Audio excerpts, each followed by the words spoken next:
652 নম্বর পেয়ে বিদ্যালয়ে পরিবারের নাম উজ্জ্বল করল প্রতীক দাস। বটতলা আনন্দময়ী হাই স্কুলে প্রথম স্থান অধিকার করল প্রতীক দাস। হাই স্কুলে প্রথম স্থান অধিকার করেছে প্রতীক দাস, প্রাপ্ত নম্বর 652 এবং বিদ্যালয় সহ পরিবারের নাম উজ্জ্বল করল। পূর্ব মেদিনীপুর জেলার রামনগর থানার অন্তর্গত ডেমুরিয়া গ্রামের প্রতীক দাস বটতলা আনন্দময়ী হাই স্কুলের ছাত্র। মাতা পূর্ণিমা দাস, বাবা নেই। দরিদ্র পরিবারের ছেলে প্রতীক দাস। মাধ্যমিকের ফলাফলে খুশি এবং আনন্দিত পরিবারের সকলে ও আত্মীয় স্বজন। প্রতীক দাসের বাড়িতে ভিড় জমিয়েছেন সংবর্ধনা জানানোর জন্য আত্মীয় স্বজন। মাধ্যমিকে প্রথম স্থান পেয়েছে রায়গঞ্জ করোনেশন হাই স্কুলের অদ্রিত সরকার, তার প্রাপ্ত নম্বর 696। দ্বিতীয় স্থানে রয়েছে দুজন, মালদার রামকৃষ্ণ মিশন বিদ্যামন্দিরের অনুভব বিশ্বাস এবং বাঁকুড়া বিষ্ণুপুর হাই স্কুলের সৌম্য পাল 694। তৃতীয় স্থানে আসে কতুলপুর সরোজবাসিনী হাই স্কুলের ঈশানী চক্রবর্তী ও কাঁথি হাই স্কুলের সুপ্রতীক মান্না। এবার পাশের হার 86.56%। প্রথম 10-এর মধ্যে রয়েছে মোট 66 জন। আমার নাম প্রতীক দাস। কোন বিদ্যালয়ে পড়তে? বটতলা আনন্দময়ী হাই স্কুল। কোথায় তোমার? ডেমুরিয়া। কত পেয়েছো মাধ্যমিকে? 652। তুমি কেমন লাগছে? খুব ভালো লাগছে। কখন কখন পড়তে তুমি? আমি সকাল 7টা থেকে 9টা পর্যন্ত পড়তাম, তারপর টিউশন থাকতো, তারপর যদি স্কুল ছুটি থাকতো তাহলে 2টা থেকে 4টা, এবং তারপর ঘরে এসে নির্দিষ্ট সময় মতো টিউশন থাকলে টিউশন যেতাম, এবং তারপর না হলে 7টা থেকে 10টা পর্যন্ত পড়ে নির্দিষ্ট সময় ঘুমিয়ে যেতাম, আবার সকালবেলা উঠতাম। ব্যাচে পড়তে না পার্সোনাল পড়তে? ব্যাচেই পড়তাম, কিন্তু একজন স্যার মানে পার্সোনাল ছিল। কটা টিউশন পড়তে? 5টা। আর কোন সাবজেক্ট তোমার খুব পছন্দের ছিল? Life science. কি পড়তে চাও ভবিষ্যতে? আমি এখন ঠিক করেছি জি দিব, মানে জয়েন্ট এন্ট্রান্স এক্সামটা দিয়ে আইআইটিতে ট্রাই করব।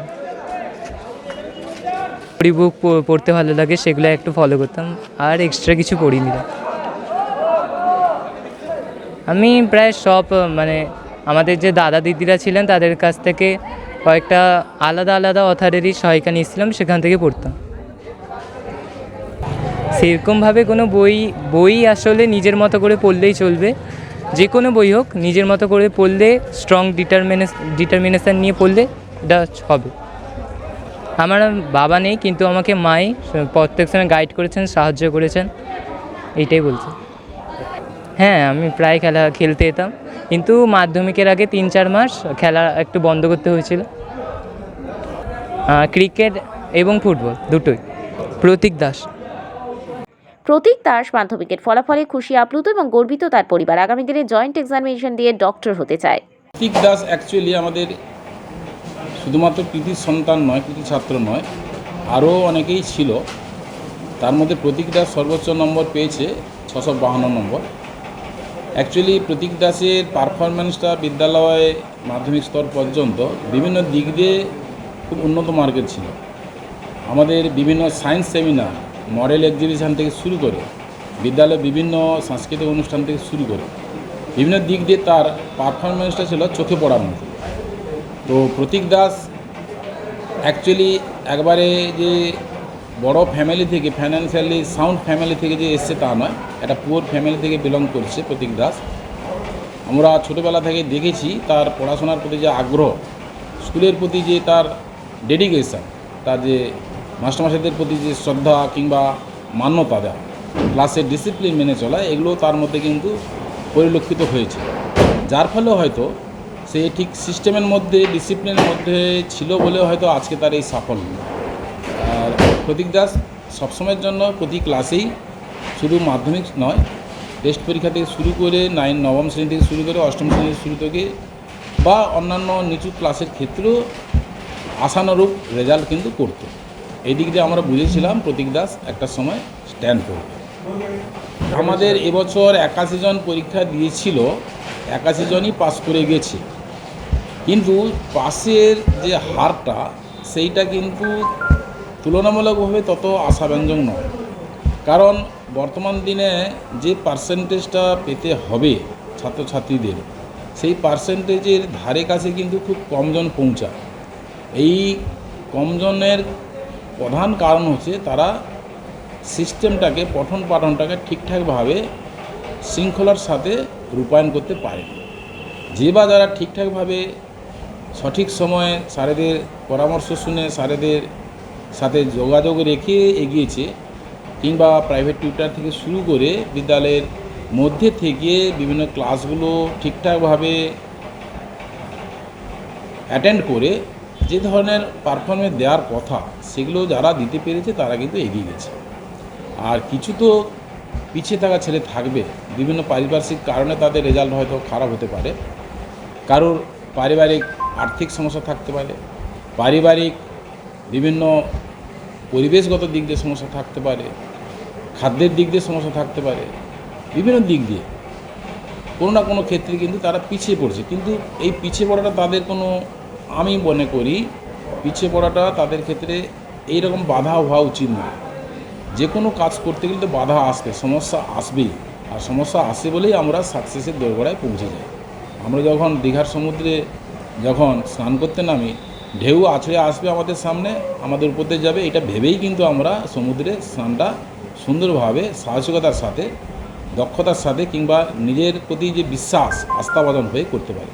সুতরাং পঠন পাঠনের ক্ষেত্রেও আগে নিজেকে আস্থাশীল হতে হবে, নিজের প্রতি বিশ্বাস করতে হবে। নিজের প্রতি বিশ্বাস করা যায়, নিজের প্রতি ভরসা করা যায়, তাহলে সেলফ কনফিডেন্স লেভেল যাদের খুব স্ট্রং আছে তারা কিন্তু এগিয়ে যাচ্ছে। তখন বাধা বা কোনো সমস্যাই থাকবে না, সেটা সমস্যা দূরীভূত হয়ে যাবে। আগামী দিনে আমরা তাদেরকে উদ্বুদ্ধ করলাম সাধারণ শিক্ষায় তারা এগিয়ে যাবে। আর যদি কেউ সাধারণ শিক্ষায় না এগিয়ে যেতে পারে, তাহলে বর্তমান দিনে কারিগরি শিক্ষাও অভূতপূর্ব উন্নতি হয়েছে। সুতরাং সেক্ষেত্রেও তারা হাতে নাতে কিছু করেও নিজেদেরকে স্বাবলম্বী করে তুলতে পারে। শুধুমাত্র তত্ত্বগত দিক দিয়ে অনেকের হয়তো ভালো না লাগলেও লাগতে পারে, সেটা যদি হাতে নাতে প্র্যাকটিক্যাল বেসড বিষয় যদি আমরা পঠন করি এবং হাতে হাতে যদি রেজাল্ট পেয়ে যাই, কোনো একটা কাজ করছি সঙ্গে সঙ্গে আমরা যদি তার ফলটা পেয়ে যাই, টেকনিক্যাল কোর্সের কথা বলবো, তাহলে ছেলেরা আরও কিন্তু মনোগ্রাহী হবে, আরও কিন্তু নিজেদের প্রতি আত্মনির্ভরশীল হতে পারবে। আর এদিকেও ঠিক আছে, জেনারেল স্টাডি যারা করছে সেটা মনোযোগ সহকারে কিন্তু ঘুঁটে ঘুরে পড়তে হবে। আজকে এরা মাধ্যমিক পাস করে উচ্চ মাধ্যমিক স্তরে ভর্তি হবে, উচ্চ মাধ্যমিক স্তরেও পঠন পাঠনের জন্য সরকারিভাবে সংসদের পক্ষ থেকে কোর্স এর বহনটাকে বিভিন্ন ভাগে ভাগ করে দিয়েছেন। একাদশ শ্রেণীতে 2টো ভাগ, দ্বাদশ শ্রেণীতে 2টো ভাগ, সেমিস্টার সিস্টেম চালু করেছে 2025 সাল থেকে। সুতরাং সেদিক দিয়েও যাতে ছাত্রছাত্রীরা আরও মনোযোগী হয় এবং যাতে তারা পঠন পাঠনে আরও আগ্রহশীল হয়, এই জন্যই কিন্তু সংসদের পক্ষ থেকে কিংবা উচ্চ মাধ্যমিক সংসদের পক্ষ থেকে এই ধরনের সিলেবাসের উপরে কিন্তু বিন্যাসটা করা হয়েছে। আমি প্রধান শিক্ষক বর্তমান আনন্দময় হাই স্কুল, নাম হচ্ছে হৃষিকেশ দাস। এখানে আমি 1990 সালে সহশিক্ষক হিসেবে যোগদান করেছিলাম এবং 2006 সাল থেকে প্রধান শিক্ষক পদে একই স্কুলে আমি কাজ করে আসছি। বিদ্যালয়ের প্রধান শিক্ষক ঋষিকেশ দাস বলেন, প্রতীক দাস খুব পারিশ্রমিক, খুব পরিশ্রম করতে পারে, খুব ভালো ছেলে। আমরা তার এই ফলাফলে খুশি এবং গর্বিত। রামনগর থেকে শেখ আতাউর রহমানের রিপোর্ট, ডিএন আপডেট।